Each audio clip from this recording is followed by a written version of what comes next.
The headline you saw is trending for a reason, but the full story is even more explosive than a simple arrest. Today, Monday, February 16, 2026, was supposed to be a day of celebration for the former governor of Kaduna State, Malam Nasir El-Rufai, as he marks his 66th birthday.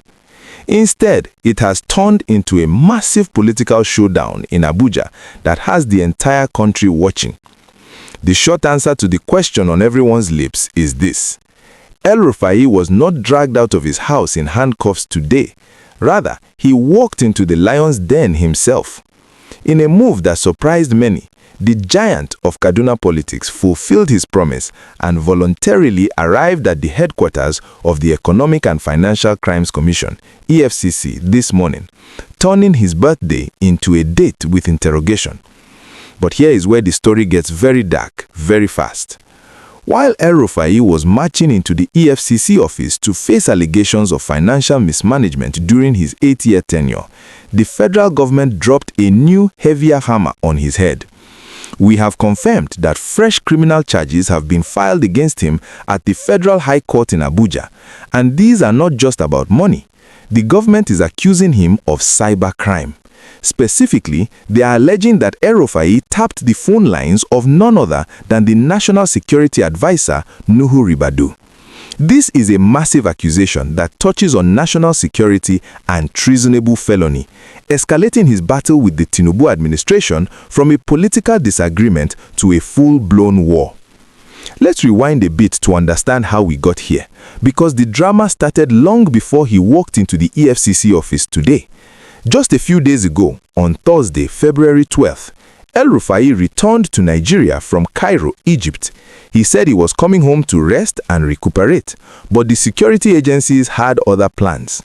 At the Nnamdi Azikiwe International Airport, operatives of the Department of State Services (DSS), acting according to El-Rufai on the orders of the ICPC and the NSA, attempted to arrest him right there at the terminal. It was a chaotic scene. El-Rufai, being the stubborn fighter we know, refused to go with them without a warrant. He stood his ground, demanding to see a letter of invitation. In the end, they seized his passport and that of his aide, but they did not take him into custody that night. It was after this airport showdown that El-Rufai's lawyers released a statement saying, "We have already told the EFCC we are coming." They explicitly stated that the former governor would honor the EFCC's invitation by 10 a.m. on Monday, February 16, his birthday. True to his word, he showed up. But the atmosphere at the EFCC headquarters today was charged. Protesters from both sides stormed the venue. One group was carrying placards demanding that El-Rufai must face the law for the debts and financial ruins they claim he left in Kaduna. Another group was there to support him, claiming he is being persecuted because he has become a vocal critic of the government. It was a chaotic birthday party, to say the least. Now, I need you to pause for a second. This is the kind of high-stakes political drama that the mainstream media is too scared to analyze deeply. We are bringing you the facts as they happen, connecting the dots between the airport drama, the EFCC visit, and these new cybercrime charges. If you appreciate this level of fearless reporting, please smash that like button right now. It helps the algorithm push this truth to more Nigerians. And if you are not part of the family yet, hit that subscribe button and turn on the notification bell. You do not want to miss the update on whether he walks out of that interrogation room tonight or if he sleeps in a cell. The new charges filed against him are the real game changer.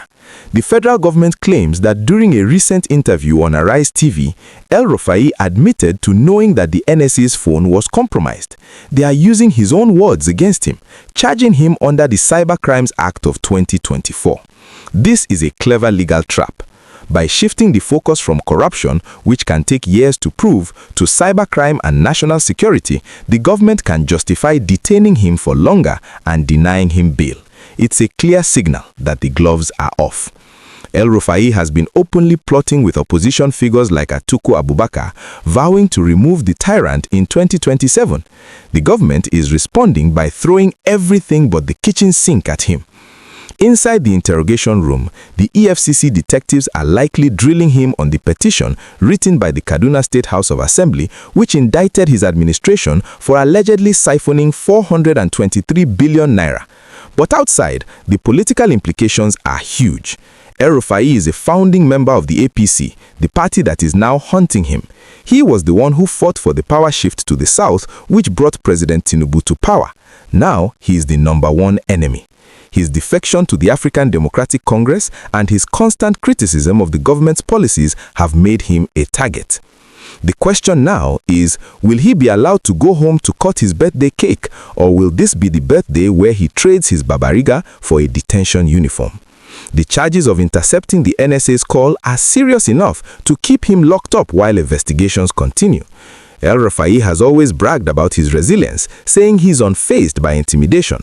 But facing the combined might of the EFCC, the ICPC, the DSS, and the Office of the NSA is a battle that would break even the strongest politician. As the sun sets on his 66th birthday, Nasir El-Rufai is in the fight of his life. We are monitoring the situation at the EFCC headquarters minute by minute.